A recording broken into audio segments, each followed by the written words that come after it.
มาเด้อกินอาหารจีนนำกันเนาะทอดกุ้งอาหารทะเลแล้วก็มีกุ้งกับป่าชุบแป้งทอดเนาะแซ่บดีนัวดีเนาะผัดหอยท่านผู้ชมมีแต่อาหารทะเลล้วน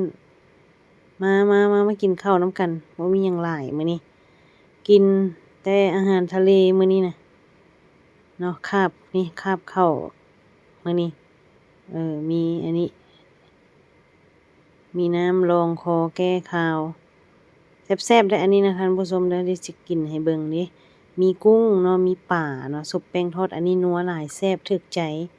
กินง่ายดีแซ่บดีท่านผู้ชมอืมประมาณนี้แหละมากินน้ำกันพี่น้องนี่คันผู้ใดได้มาเปื่อยหายก็อย่าลืมสั่งเด้อเนาะอันนี้นะกุ้งซุปแป้งทอดนี่นะ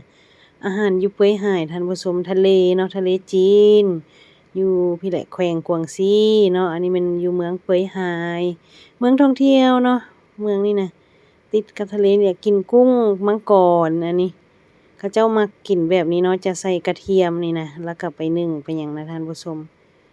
เนาะบัดบ้านเฮาแล้วแม่นใส่กับแจ่วซีฟู้ดพี่น้องเอ้ยเว้ามาน้ำลายไหลคือทอดแจ่วซีฟู้ดบ้านเฮาบ้านเพิ่นกินบ่คือบ้านเฮาเนาะใส่กระเทียมแบบนี้นี่แหละปอกมาเรียบร้อยแล้วเนาะมาเด้อมากินกุ้งน้ำกันเด้อใส่กระเทียมพี่น้อง